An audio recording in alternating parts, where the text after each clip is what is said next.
la prosperidad económica. O sea, Ah, yo sí. creo que ahorita estamos en una situación de que la balanza está entre la inseguridad y el problema económico, que no se sabe cuál pesa más o si los dos ya van en picada. Entonces, ¿qué estrategias consideran prioritarias para impulsar el desarrollo económico del país Sí, mientras mantienen estos valores tradicionales que ya hemos mencionado? completamente. Mira, esta propuesta surgió cuando en la primera campaña que me lancé en el 2020.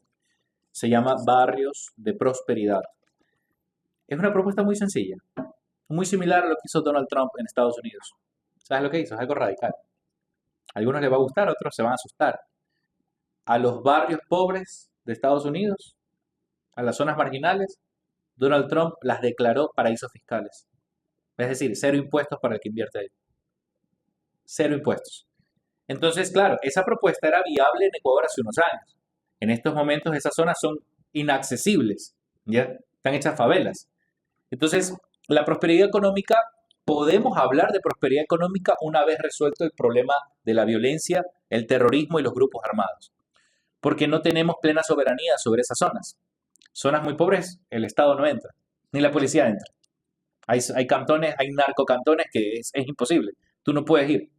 Entonces, hasta que no se resuelva el problema de la inseguridad y se pacifique el país y finalice el conflicto armado y encerremos a casi 35.000 o 40.000 miembros de estas bandas, los encerremos definitivamente, hasta ahí no vamos a poder tener, digamos, una prosperidad económica. Pero vamos a la hipótesis.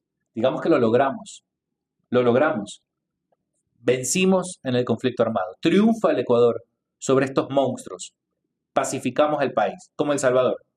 Inmediatamente tienen que venir leyes de fuerte estímulo económico. Es decir, lo contrario a lo que está haciendo este gobierno. Si este gobierno te subió el IVA a 15%, tú tienes que bajar el IVA al 8%. ¿Por qué? Porque necesitas aumentar la capacidad de ahorro, de ingresos y de consumo inmediatamente. Uno, dos, necesitas también estimular, sí, la inversión extranjera, pero sobre todo la inversión de pequeñas y medianas empresas. Tú sí sabes que el 70% de empleos que tenemos en el Ecuador son sostenidos por pequeñas y medianas empresas, ni siquiera es por grandes empresas, ni hablar de empresas extranjeras. Entonces, ¿qué necesitamos? Que los propios ecuatorianos quieran invertir en su propio país. Eso es lo primero, porque así se genera empleo de inmediato, ese va a la vena. Necesitamos eso, necesitamos poner ciertas zonas de prosperidad, de libre impuestos para todo aquel que abra un establecimiento y contrate nuevos trabajadores. Eso va a generar un dinamismo en la economía, primero en esas zonas, que van a ser zonas que pasaron por un proceso de militarización, pacificación y de inversión social, por supuesto, porque esas zonas hay que reconstruirlas. No sé si han ido a ciertas zonas de Flor de Bastión o Monte Sinaí, La Ladrillera. Dios mío, no tienen nada, no tienen ni agua potable, no tienen ni calles, nada, absolutamente nada.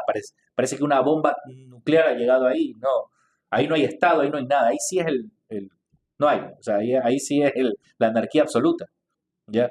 Se necesita una fuerte intervención del Estado en esas zonas para que una vez que estén listas, ahí sí empieza, digamos, lo máximo plan de estímulos para el libre comercio y para la libre iniciativa. ¿Ya? No puede existir libertad sin la garantía del orden. Sin orden no puede haber, es imposible que pueda haber libertad. Sinceramente es imposible, es lo que estamos viviendo. ¿Ya? Solo puede haber anarquía, sinceramente. ¿Qué tan viable sería aplicar en Ecuador una CES como en China, estas zonas Sí, especiales completamente. de De eso se trata. comercio? Completamente. Poder limpiar y sanar y todas estas zonas tan peligrosas, inclusive enfocado en los puertos, que el de Guayaquil es el 90% que entra a la mercadería internacional. Sí, Entonces, sanear claro. todas estas zonas y poder, como lo acaba de mencionar, estimularlas luego de haberlas saneado y poder crear estas zonas de comercio Sí, con la inversión extranjera, bajar los impuestos, que es muy importante. tiene que darse. O sea, O más sea, que todo podemos dar inclusive un enfoque de ayuda en la actualidad con el puerto que se va a hacer en Perú de Shanghái. No sé ya, si, que es un puerto que se va a crear en Perú. ya. Entonces, que inclusive tiene mucho que ver con el quinto puente que se va a hacer aquí en Guayaquil Ah, qué interesante, para poder qué interesante. Ya, desofocar y dar más fluidez a lo que es el puerto. ya.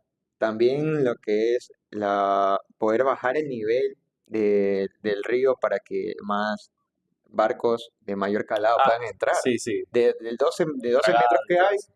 a llegarlo a 15 para que mientras más profundidad tenga, los barcos Sí, pueden entrar con mayor peso, mayor tonelada. O sea, correcto. no es esto algo de casualidad o que Sí, al sí, sí, Estado se le ocurrió, por es supuesto. porque viene una influencia de Perú y, vamos, y si vamos más allá de China. Mm, Entonces, todo esto, como usted lo dice, es una idea que no la aplican, no se puede llevar a, si es la corrupción, claro, si es el interés personal que algunos tienen, todo esto nos tiene en una situación con las manos cruzadas y atadas, claro que sí, que claro que sí. seguimos No, con, completamente de acuerdo contigo, completamente. Si bien China se declara un país comunista, tiene leyes de estímulo económico uf, que realmente que desarrollan la economía de manera muy bien. En ese aspecto no es comunista. Y sí, eso es algo hecho con inteligencia y sí, hay que aplicarlo. Eso son una de las cosas que prácticamente son las zonas de libre comercio, ¿no? Zonas de desarrollo económico, aquí también se le llama polos de desarrollo productivo. Sí, pero hay que desburocratizar los polos de desarrollo productivo. Es muy difícil declarar un polo así. Eso tiene que ser con voluntad política, digamos, porque este gobierno no ha hecho nada al respecto.